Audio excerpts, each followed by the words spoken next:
Hi everyone, in this video I'm going to talk about one of the most important topics that you'll ever need to know about if you want to become a working drummer, and that is developing the skills that are needed to get and keep the gig. I've played a lot of different kinds of gigs in my career. One thing that I've learned is that if you want to play and maybe earn some money doing this, then you're going to need to get comfortable in a wide variety and a wide range of different styles and songs. You don't want to miss out on an opportunity because you're not ready. And you certainly don't want to get on a gig or a playing situation and have everything fall apart in front of your favorite musicians. So I've created an ebook and a video course that covers every one of the skills that I've been asked to play in my over 30-year career as a gigging professional drummer. We all have our favorite music that we feel comfortable playing, but the point of this course is to have at your disposal a checklist that you can go through to make sure that you can cover every one of these genres and styles that you might encounter. There are over 20 lessons in this course. It includes the ebook and the video lessons, as well as a checklist that you can go through to make sure that you have all of these skills comfortable. And I've made a point to include a curated playlist with each one of these styles that covers some of the classic grooves and classic songs played by some of the masters of each style. Stop practicing the wrong things that are not making you any better as a drummer, and start practicing the practical skills that you're going to need when you start playing with real musicians in the real world. So take advantage of this special discount that I am offering. Click the link in the description and get started really improving your drumming today.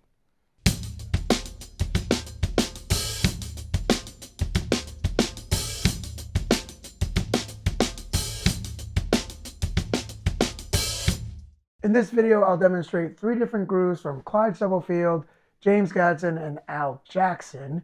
And these are just part of what's included in the course. And these are very necessary grooves and styles that I've found very useful in many different sessions and playing situations. All right, are you ready to dig into some great one-handed 16th note grooves? Let's get started. Yes, indeed.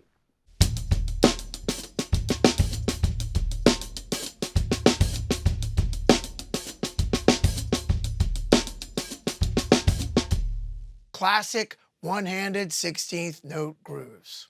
In Academy Lesson 41, we covered 3 different ways that you can play consistent 16th notes in your right hand. We covered the push-pull, the shank tip, and the Tony Deitch hammer. Once you get comfortable with these 3 techniques, or even if you come up with some hybrid techniques of your own, it's time to start applying some of these 16th notes to some grooves. Right now, we're going to cover some of my favorite classic consistent 16th note grooves. So here we go. We're going to start with the break to funky drummer. As I mentioned in Academy Lesson 41, this one has some moving parts and it's quite challenging to get together. So if you can play this one, then you can play a lot of the other 16th note grooves that you're going to encounter.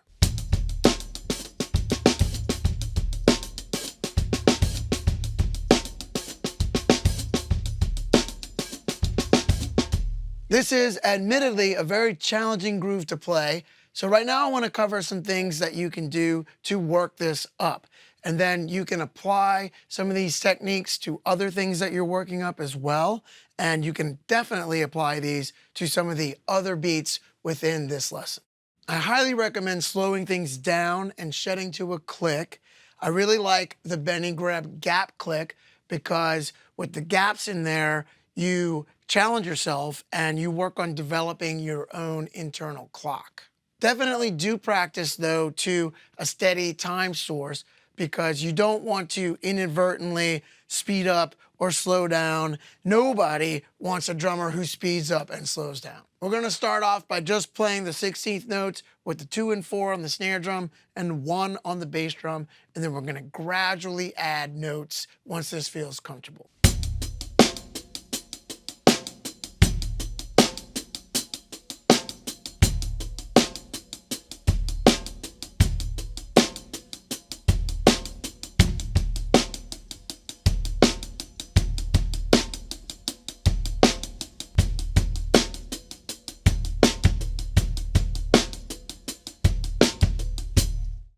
Now we'll start adding in some of the grace notes on the snare.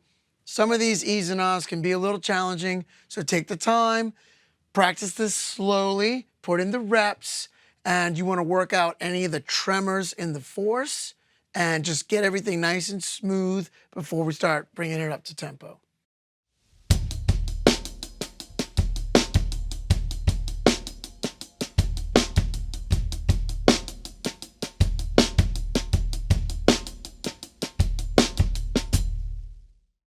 All right, this next part is one of the most challenging aspects of this beat, and that is the ah of beat 3 right before beat 4.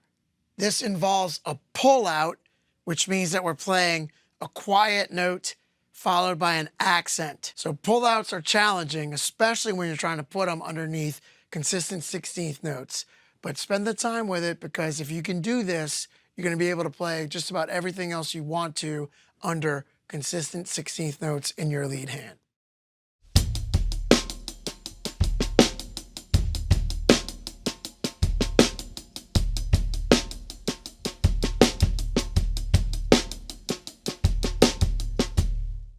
For a challenge, we're going to try some variations that are very similar to what Clyde Stubblefield is playing at the end of Funky Drummer. Being able to play accent structures like this is going to make it so that you can play anything you can think of against these consistent 16th notes. These next examples, I suggest starting slow before you bring them up to tempo.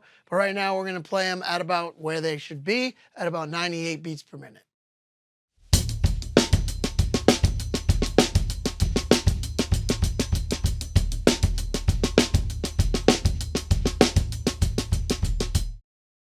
Now we can add some buzzes to that as well. And this one is a little bit of a different variation from the last one, but slight variation with some buzzes.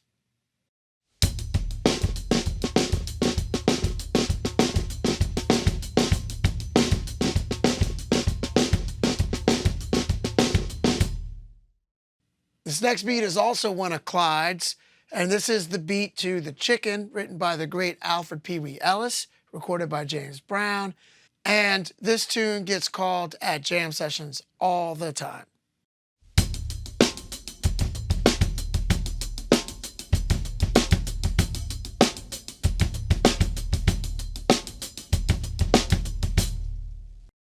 Now we're going to continue looking at some other beats that I really think that you should learn. To me, these are important classic beats that you will encounter in your real world life, or you will encounter beats similar to these. So it's really good to work on these types of grooves. To me, James Gadson is one of the absolute masters of this type of feel, and his feel was beautifully in between straight and swing, and sometimes a little bit leaning towards swing, sometimes a little bit more to straight, but always somewhere there in the middle. And he played on a lot of the classic Bill Withers tracks. Before he played with Bill Withers, he played with Charles Wright and the 103rd Street Rhythm Band. So right now, we're going to take a look at James Gadson's groove to Express Yourself. I highly recommend practicing all of these classic beats to the actual records, because by doing that, you'll be able to hear and hopefully internalize the feel that these drummers are playing with, and you're going to be practicing along to some of the greatest groove drummers in history. Gadson's feel is absolutely beautiful, and it's always in between straight and swing, somewhere in between the cracks. So his grooves are great to practice to try to internalize this in between the cracks feel when you're playing these one-handed 16th notes.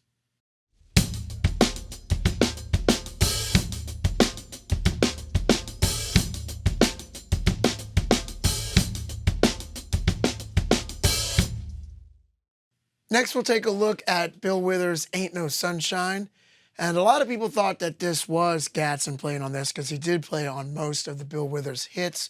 But this is actually Al Jackson.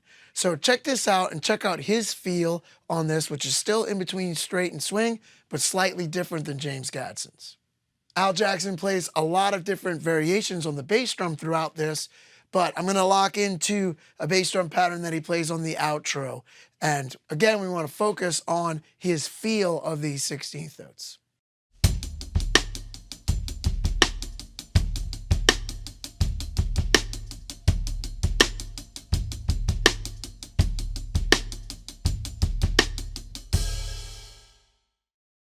Now we'll check out a Bill Withers tune that James Gadson actually did play on. This is the beat to Use Me. This beat is deceptively simple, has a lot of moving parts and a little bit of some intricacies going on with it, and it's a lot more challenging to play than you might think. Even though you've heard this thing probably thousands of times, to actually get all of the moving parts to sit right and feel right and sound right takes a little bit of time, and it's a bit of a challenge. Pay some special attention to the consecutive hi-hat openings at the end of the second bar. These are very reminiscent of some of the hi-hat openings that Bernard Purdie does. So this, whether it was intentional or unintentional nod to some of Bernard Purdie's hi-hat shoots, is very hip. Check this out.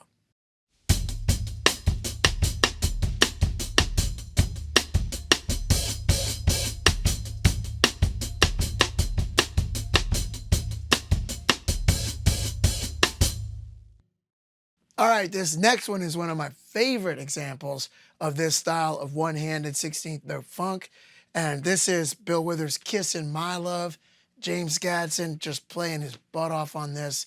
And this intro is highly recommended to shed and practice and get together. So check this one out.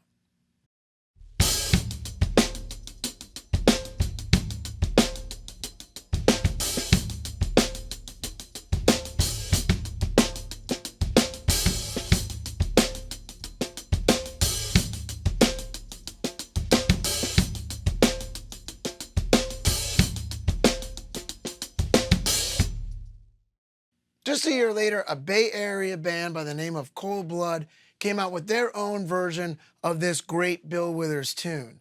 The drummer on this is Gaylord Birch, and Gaylord may not be a household name in the drumming world, but he is one of the funkiest drummers ever recorded. When you check out this recording, you'll hear what I mean. This is unbelievably funky.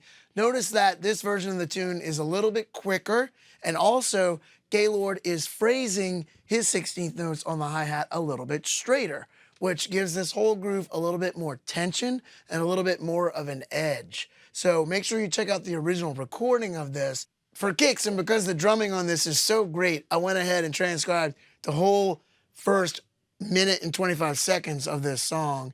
And I admit, this has been quite a challenge to shed this and get this together. Why you gotta hurt yourself, bro? And the reason is because when we challenge ourselves like this, we get better. And admittedly, playing note-for-note transcriptions like this is a challenge for me. But by going through all this and all these variations, it has greatly strengthened my 16th note funk. And when I did a session with Galactic recently, and I had Robert Mercurio, Ben Ellman, and Count all up in the control room, and I was playing all these different variations of what I wanted to play on some of the Galactic stuff, and some of it was 16th note funk. And I would go up to listen to playback, and they're like, yeah, man, sounding great, sounding really strong. Is that right-hand 16th note stuff that you've been talking about and working on for a while? I was like, yeah. They're like, man, sounding great.